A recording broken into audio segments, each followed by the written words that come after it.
네, 오늘은 시편 108편으로 말씀을 전합니다. 우리가 함께 나눈 이 말씀의 표제를 보니까요. 다윗의 찬송시다 이렇게 기록하고 있는데 시편에서 간혹 이제 다윗의 시다라고 이야기가 될 때에 이제 다윗이 직접 쓴 시도 있겠지만 후대 사람들이 다윗을 헌정해서 쓴 시. 그래서 시편 108편 같은 경우가 다윗이 썼거나 혹은 그 후대 사람이 다윗을 이제 생각하면서 자신의 상황과 일치시켜서 그런 경우가 되는 것이죠. 그래서 오늘 본문을 보면요. 완전한 창작시라기보다는요. 기존에 있었던 두 개의 시편을 의도적으로 결합해서 만든 새로운 찬양이다. 이렇게 보게 됩니다. 오늘 구체적으로 보니까요. 오늘 본문 1절부터 5절까지 보니 시편 57편에 7에서 11절까지의 내용과 거의 동일한 것을 보게 됩니다. 그리고 6절부터 13절까지를 보니까요. 시편 60편의 5절부터 12절까지의 내용과 거의 동일한 내용을 오늘 본문에선 이 두 개의 시로 합쳐 놓았다라는 것이죠.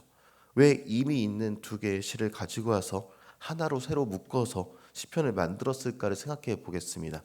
먼저 전반부의 배경이 되는 시편 57편은요.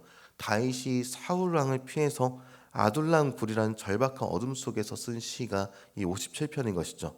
그 내용은 보니까 하나님이여 내게 은혜를 베푸소서 이렇게 절박한 탄식으로 시작하면서 내 마음이 확정되었고 내 마음이 확정되었으니라는 결단의 찬양으로 마무리되는 내용이 그 이전 57편에 있었습니다. 시편 57편은요. 고난 속에서 드리는 확신의 찬양이다. 이렇게 보게 되는 것이죠. 반면에 이 후반부의 배경이 되는 시편 60편은요.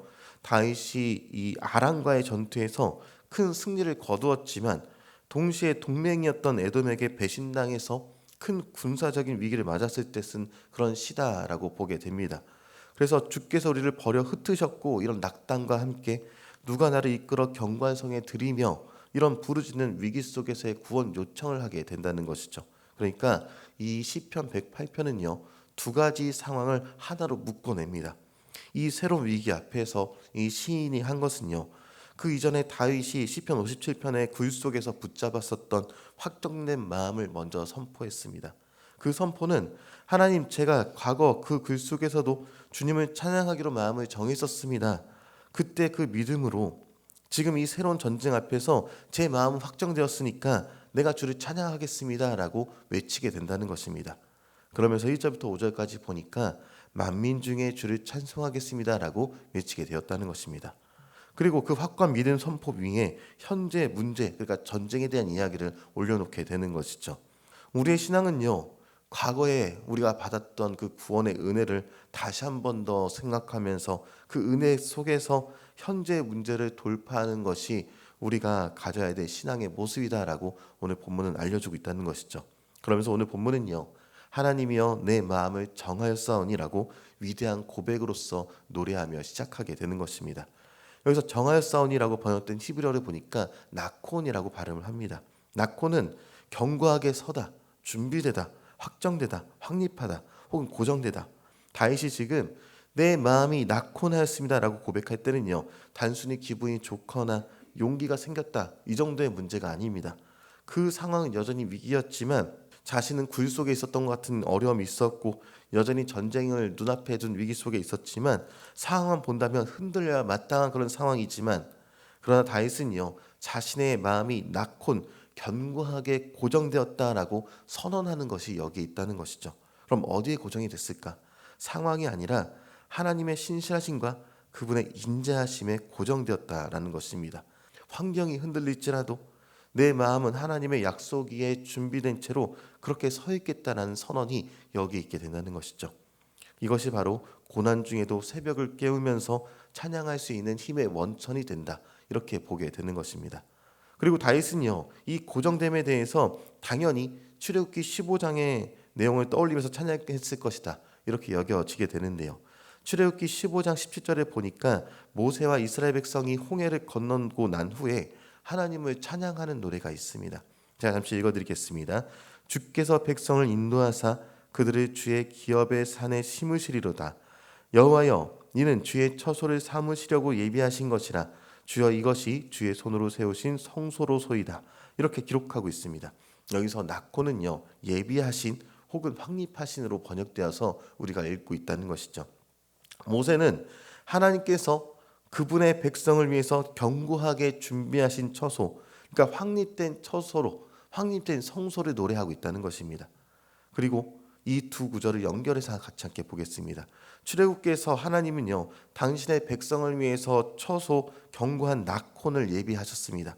그리고 시편에서 다윗은요, 그 하나님을 모시기 위해 자신의 마음을 낙혼 견고하게 준비했습니다. 하나님께서 거하실 곳은요, 흔들리는 마음이 아니라 오직 그분을 향해 확고하게 고정된 마음, 그러니까 낙혼의 마음이 필요하다라는 것이죠. 환경에 따라 요동하는 감정이 아니라 어떤 상황 속에서도 주님을 예배하기로 결단한 그 견고한 마음의 성소가 우리가 주님 앞에 나아갈 때 주님께서 그 견고한 곳에 임재하심을 우리 분명하게 볼 수 있다라는 것입니다. 여러분의 마음은 지금 어디에 낙혼 고정되어 계십니까? 문제의 크기입니까? 아니면 그 문제보다 크신 하나님의 인자하심, 그분의 임재하심에 고정하고 있습니까? 다윗처럼 내 마음이 낙혼입니다라고 고정되었습니다라고 선포하면서 우리의 마음을 하나님의 약속 위에 견고히 세우시게 되길 소망합니다. 다윗은요, 이 낙혼의 믿음, 확정된 마음을 가지고 12절과 13절에서 위대한 승리의 기도를 선포하기까지 했습니다. 다윗은요, 사람의 도움이 헛되다는 것을 알았죠. 오직 하나님을 의지할 때에만 용감하게 행할 수 있으며 하나님께서 친히 우리의 대적을 밟으실 것을 믿었다는 사람이 바로 이 다윗의 모습이었고, 시인은 이 다윗의 모습을 자신의 모습과 일치화시켜서 선언했던 것입니다. 그리고 다윗은요, 모압과 에돔과 블레셋과의 육적인 전쟁을 앞두고도 믿음의 이 승리를 선포했었습니다. 그리고 이 시인이 싸워야 했었던 대적들은요, 눈에 보이는 이들이었겠지만 이제 우리가 싸워야 할 대적은 에베소서 6장에 보니까요, 우리의 씨름은 혈과 육을 상대하는 것이 아니라 통치자들과 권세들과 이 어둠의 세상 주관자들과 하늘에 있는 악한 영들이다, 이렇게 얘기하는 것을 보게 됩니다. 그리고 이 영적 전쟁 앞에서 우리 역시 사람의 구원은 헛됩니다, 이렇게 고백할 수밖에 없게 된다는 것이죠. 내 노력이나 내 의지나 세상의 지혜로는요, 이 대적들을 이겨낼 수가 없습니다. 그러나 다윗이 그리고 시인이 우리가 하나님을 의지하고 승리를 선포했던 것처럼 우리에게는 이 시인이 바라보았던 실체, 바로 예수님이 계시다라는 것을 다시 한 번 더 고민해 보게 된다는 것입니다. 우리는요, 우리의 확정된 낙호는요, 더 이상 내 결단에 의지하는 것이 아니라 우리의 마음은 십자가에서 모든 것을 완성하시고 부활하시고 사망 권세를 밟으신 예수님 안에서 확정되었다는 것이 우리의 신앙인 것입니다. 다윗이 그토록 바랬던 궁극의 승리는요, 이미 예수님 안에서 우리에게 주어졌다라고 보게 되는 것입니다. 우리는요, 시인처럼 삶의 문제들, 경제적인 어려움이나 관계의 갈등이나 질병의 고통 앞에서 먼저 우리의 마음을 주님 앞에 나아가서 완전히 낙혼, 그러니까 고정해서 주님 앞에 나아갈 수 있어야 할 것입니다. 그리고 이미 승리하신 주님을 의지하면서 이 13절의 내용을 같이 함께 선포하게 되는 것이죠. 우리 13절의 선포를 우리의 선포로 여기면서 같이 한번 읽어보도록 하겠습니다. 우리가 하나님을 의지하고 용감히 행하리니 그는 우리의 대적들을 밟으실 자이심이로다. 아멘. 우리의 마음은요, 흔들리는 상황이 아니라 우리에게 이미 승리를 주신 예수님께 낙혼, 그러니까 완전히 고정하면서 주님의 은혜로 살아가게 되기를 주님의 이름으로 축원합니다.